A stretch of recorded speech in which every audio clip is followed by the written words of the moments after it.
Assalamualaikum warahmatullahi wabarakatuh. Halo semuanya, selamat datang di Anak Muda Bicara.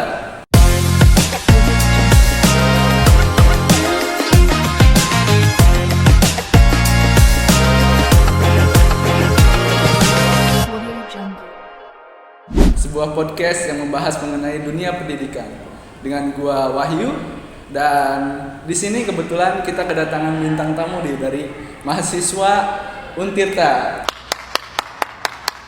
Halo semuanya. Hai. Boleh perkenalan dulu? Hai guys, gue Cisa dari jurusan Pendidikan Bahasa Indonesia Untirta di semester 2. Halo semuanya, kenalin nama gue Najwa dari jurusan Pendidikan Bahasa Indonesia semester 2. Gue Asya dari Pendidikan Bahasa Indonesia semester 2. Gue Nupus dari Pendidikan Bahasa Indonesia semester 2 Universitas Sultan Tirtayasa. Oh, jadi semuanya ini dari Pendidikan Bahasa Indonesia ya? Iya. Kebetulan semester 2 juga. Apa jangan-jangan kelasnya sama nih? Jangan-jangan ya? Iya benar. Guys, di sini kita akan membahas tentang dunia pendidikan selama beberapa menit ke depan. Nah, buat teman-teman yang lagi sekolah, yang lagi ngajar jadi guru, atau yang lagi mengikuti dunia pendidikan, simak terus video ini. Semoga nantinya video ini bermanfaat buat teman-teman semua. Oke, tanpa lama-lama kita masuk aja kali ya ke pembahasannya. Nah, gue nih sebenarnya ada mau cerita dulu sedikit nih. Gue udah baca-baca dari artikel dan segala macam.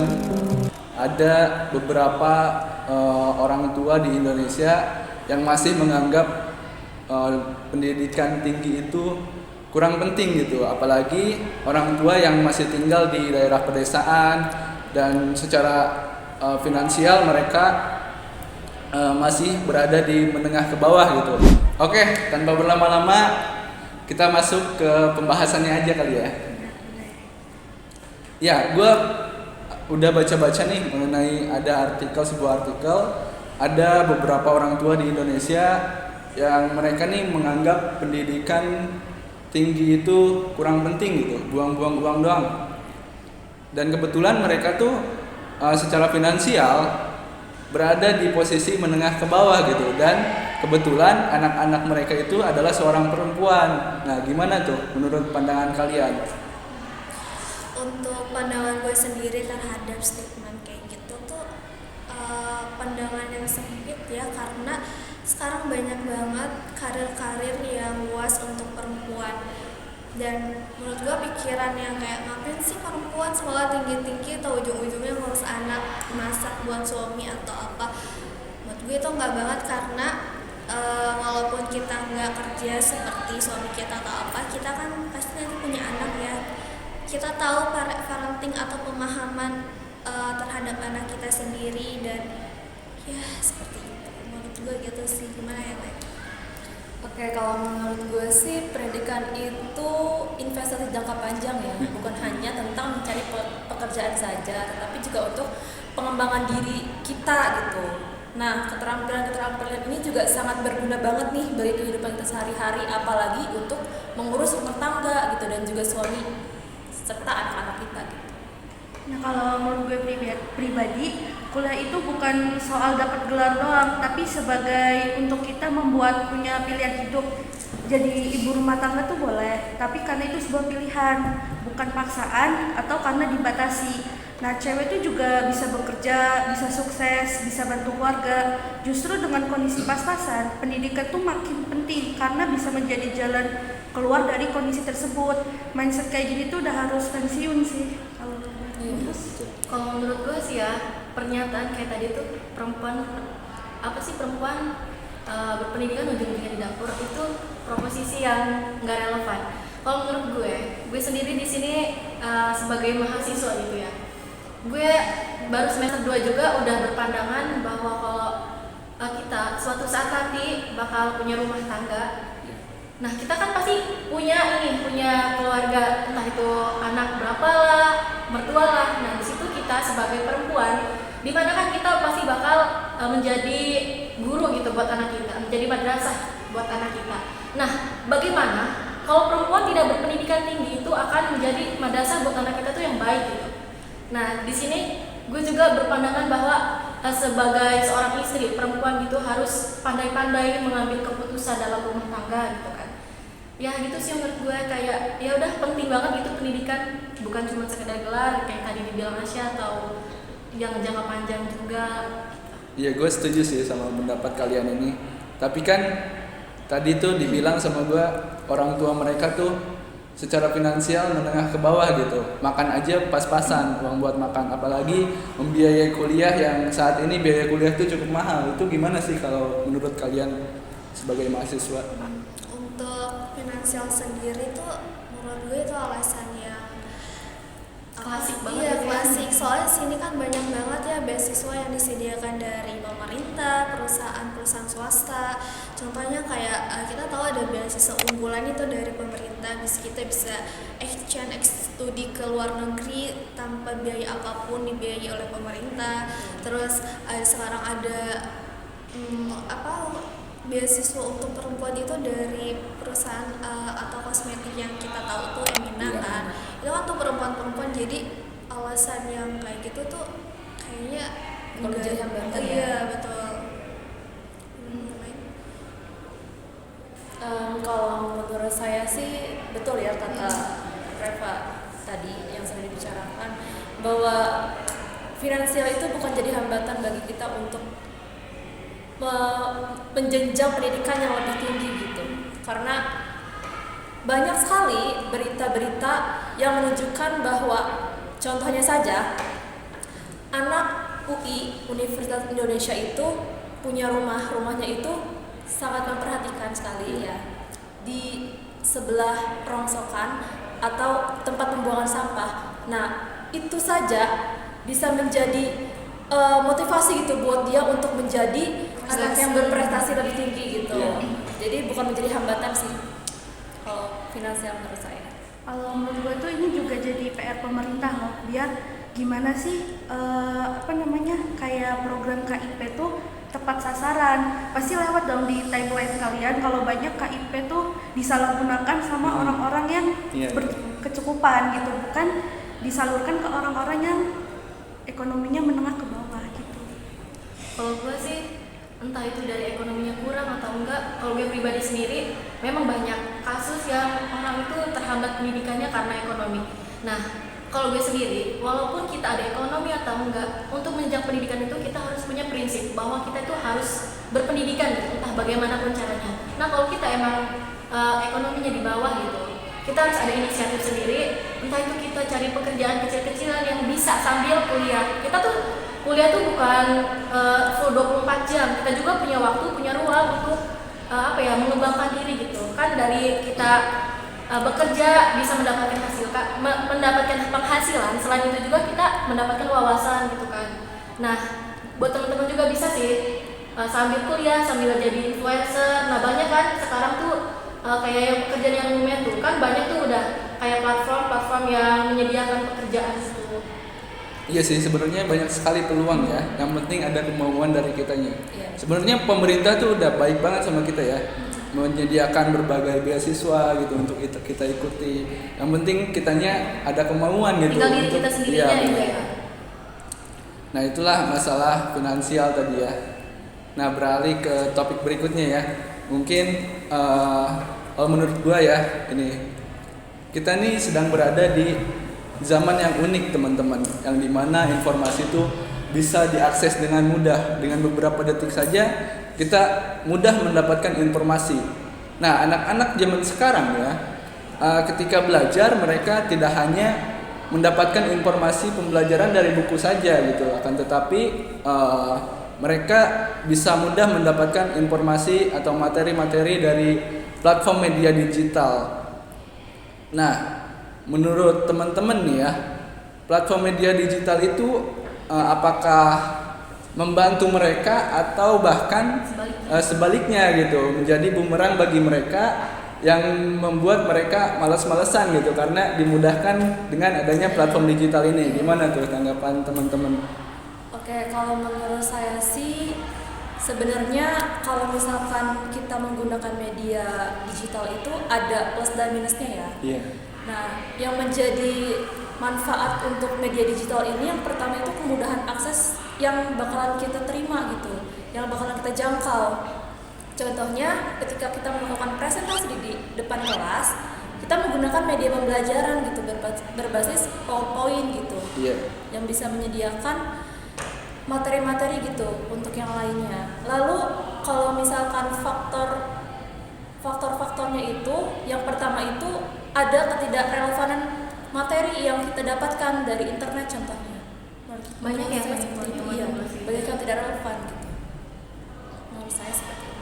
Nah benar tadi yang dikatakan Wahyu ya, kan sekarang anak-anak tuh nggak cuma belajar dari buku tebel yang bikin ngantuk nih, tapi ada YouTube, TikTok edukasi atau platform belajar lainnya. Tinggal klik search beres, jadi semua materi ada. Nah benar, jadi bumerang karena apa? Kita jadi males baca loh, kan tinggal intinya gitu yang dicarikan, jadi males baca banyak. Terus juga yang dikatakan Najwa tadi, gak semua yang didapatkan dari internet tuh benar, jadi ya bisa jadi salah paham kalau gak dicari kebenarannya. Iya, berarti ada dampak positif dan ada dampak negatifnya ya dari platform media digital ini. Oh ya teman-teman, kemudian ada salah satu tantangan terbesar dari platform media digital ini teman-teman, yang dimana yang namanya yaitu digital divide ya, atau kesenjangan antara yang punya akses teknologi dan yang tidak punya akses teknologi.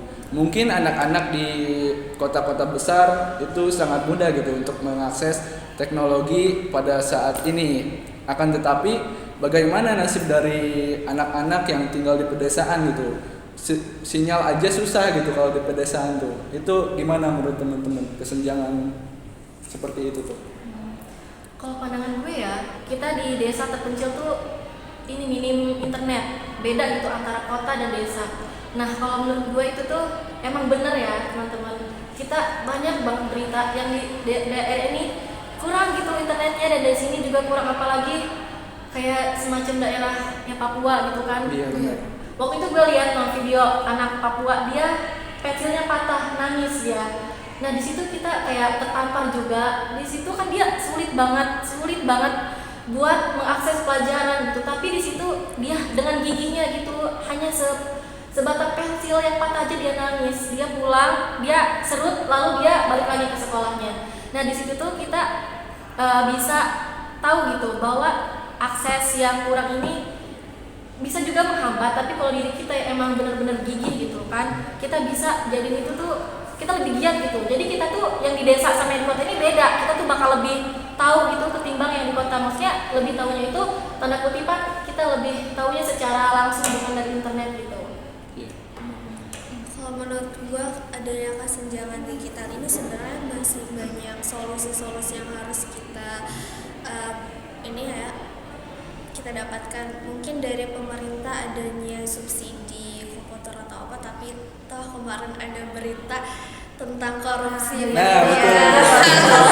Jadi negara korupsi ya. Iya, jadi gimana ya pemerintahnya aja menyepelekan pendidikan, tidak bilang gimana anak bangsa yang tadinya ingin pintar tapi karena pemerintahnya yang membuat kita terbatas atau iya jadinya ya gitu deh. Padahal pendidikan tuh berpengaruh banget ya, orang-orang yang berpendidikan di negara tuh berpengaruh banget. Sekarang malah yang berita juga Raja Ampat itu ya. Iya benar banget. Malah dijadiin ya gitu. Kalau menurut gue ini tuh jadi PR kita bareng-bareng buat masyarakat, pengembangan teknologi, terus sama buat pemerintah juga. Karena kalau nggak diseimbangin tuh nanti makin banyak yang tertinggal, bukan karena nggak mau belajar, tapi karena nggak bisa ngakses. Jadi teknologi itu keren, tapi percuma, yang bisa ngakses tuh cuma segelintir orang, bukan bersama. Iya, terus juga saya pernah lihat di Reels Instagram tuh ada salah satu sekolah di mana dia itu mau belajar komputer. Nah, gurunya ini dengan hebat merancang atau membuat di papan tulis yang menggunakan kapur tentang struktur yang ada di komputer itu sendiri. Nah, salah satu dari guru-guru itu ada yang memvideokan si guru itu lagi merancang komputernya itu kan di dalam papan tulis. Nah pas si gurunya ini yang sudah memvideokan lalu dia posting di internet. Nah lalu dinotis nih sama pemerintahan, lalu pemerintah itu menyediakan komputer untuk sekolah tersebut gitu. Jadi menurut saya digital juga sangat penting sih ya untuk diketahui oleh seluruh mahasiswa ataupun yang lainnya gitu. Kita tuh apa-apa harus viral dulu gitu baru Iya, betul. Setuju saya sama itu. Jadi kalau kita yang diam-diam aja tanpa si pemerintahnya cari tahu itu kayaknya enggak bakalan gratis. rata-rata yang viral baru. Iya. Ini fakta ya teman-teman. Iya benar. Tapi dari tadi kan kita ngebahas pendidikan di era digital nih. Pasti ada kekurangan dan kelebihan dari platform digital itu mengenai pendidikan. Itu menurut teman-teman apa sih yang menjadi kekurangan dan kelebihan dari platform digital ini mengenai pendidikan? Ya kalau dari kelebihan ya kita bisa tahu juga. Misalkan kita punya hobi atau bakat apapun itu menjadi seorang penulis gitu ya. Kita bisa tulisan kita tuh diuploadnya di platform gitu kan. Sampai tulisan kita tuh dinotis sama media cetak gitu. Nah itu bisa jadi sisi positifnya. Dan kalau sisi negatifnya itu kita menyalahgunakan internet. Misalkan kita dikasih contohnya lah sekarang nih banyak nih kasus-kasus yang judul kan itu kita dari internet kan. Nah di situ tuh harusnya kita udah tahu itu dampak negatif, tapi orang-orang malah nggak sadar gitu. Apalagi itu kan yang dewasa ya, untuk anak juga bahaya banget. Mungkin ya yang saya lihat gitu sekarang rata-rata anak kecil itu mainnya internet, YouTuber gitu kan. Nah di situ harusnya gimana anak kecil tuh harusnya nggak dikenalin gitu sama internet gitu. Buat kita juga nih ya sebagai orang tua gitu nantinya kan setiap zaman tuh pasti ini ya banyak kemajuannya gitu. Harus pintar-pintar ngelarangnya gitu, pintar-pintar ngajarin anaknya yang benar kayak gimana. Jadi kita jangan acuh tak acuh. Iya, karena banyak banget ya dampak negatifnya Iya. dari platform digital ini. Apalagi buat anak-anak kecil tuh ya. Itu bukan hanya merusak otak, pemikiran, kesehatan mata juga Betul. bisa dipertimbangkan tuh bagi anak-anak. Itu miris banget sih. Iya benar. Untuk banyak sekali ya untuk dampak positifnya kayak kita bisa akses jurnal-jurnal tak terbatas mungkin, tapi dampak negatifnya juga kayak misalkan ada berita yang kurang akurat atau hoax.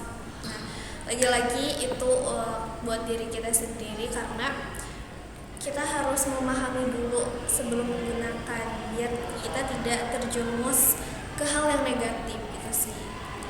Kalau menurut pandangan saya sih platform digital ini sangat berbahaya ya, apalagi bagi kalangan muda ini karena maraknya kasus judi online ya. Iya. Judi online sekarang ini di Indonesia merugikan kita dan juga merugikan keluarga negara juga. Iya, Benar. betul.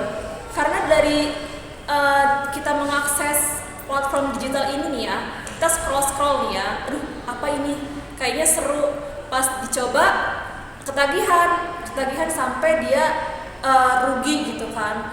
Dan itu juga menurut saya sangat menyedihkan sih kalau misalkan kita tidak bijak menggunakan platform digital gitu. Nah kalau ngomongin dampak pembelajaran di era digital nih kayak makan mie instan, Apa cepet, tuh? praktis, enak, tapi kalau kebanyakan nggak sehat. Iya. Kalau bisa Positifnya tuh belajar jadi lebih fleksibel kan, bisa Iya. tugas sambil ngopi di kafe bareng teman-teman, terus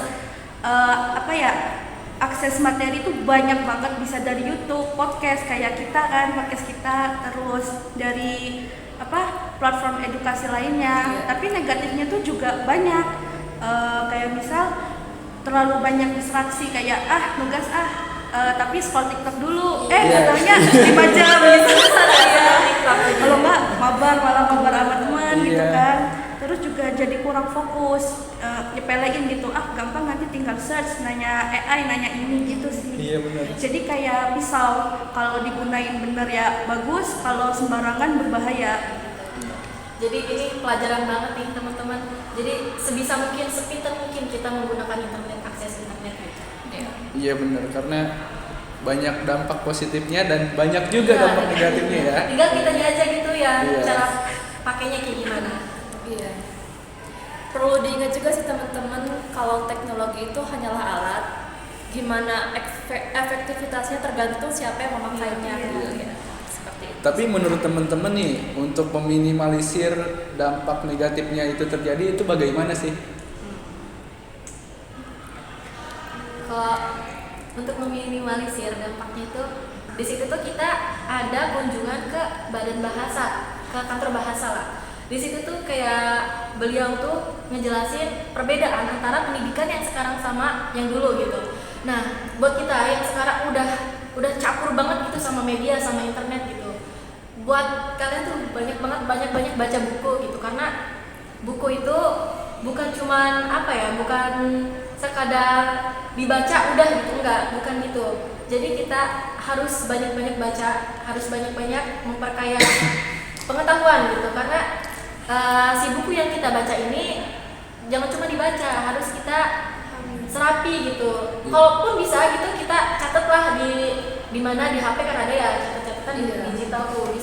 Nah itu dijadiin tuh digital tuh sebuah alat yang positif jadinya gitu. Jadi buat meminimalisirnya, apalagi buat orang-orang yang udah susah banget gitu ya, udah nggak bisa ini nggak bisa kalau nggak pegang HP sehari gitu.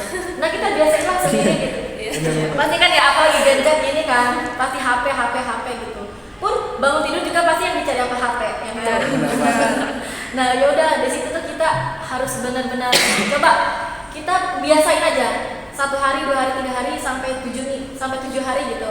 Kita tanpa HP bisa apa enggak? Kalau emang kita bisa, nah itu kita udah bisa meminimalisir sih. Iya, boleh dicoba tuh. Coba, betul. 2 hari, 3 hari, sampai 7 hari Iya. megang HP. Megang HP boleh, tapi Ibaratnya puasa dari Iya. HP ya. Megang HP boleh, tapi ada batasnya. Jadi kayak pada intinya tuh cari kegiatan lain yang lebih positif Positif, daripada megang HP gitu. Ya, contohnya baca buku, Olahraga, membantu orang tua mungkin di rumah. Iya. Atau ikut komunitas di luar kan Iya. ya. Sekarang juga kan banyak UKM atau komunitas Iya, ya untuk betul. kita yang kita ikuti. Bisa ada komunitas baca mungkin yang kalian suka baca, atau mungkin komunitas alam untuk kalian yang suka berpetualangan. Jadi tidak berpusat ke HP terus. Tapi kita main HP lama-lama pusing gak sih? Pusing Iya. kan? Iya, pusing. Kita jangan terlalu dipaksakan lah ya. Nggak baik juga buat kesehatan. Iya, jadi intinya kita tuh untuk terhindar dari hal-hal seperti itu, kita tuh perlu mencari kegiatan lain gitu ya, yang lebih positif daripada main-main HP doang. Mungkin kalian bisa buat to do list sih, dari dari kalian bangun tidur sampai kalian mau tidur lagi. Iya, Biasanya betul. kalian bikin to do list gitu, kayak bangun jam 3 misalkan ya, jam 3 sholat tahajud, subuh, olahraga mungkin, sarapan, lalu kalian mencari aktivitas positif seperti membaca di waktu yang luang gitu. Seperti itu sih. Iya betul. Betul banget. Iya, benar banget teman-teman. Nah, jadi itu pendidikan di era digital ini seperti dua sisi mata uang istilahnya. Oke, sampai jumpa lagi di podcast Anak Muda Bicara.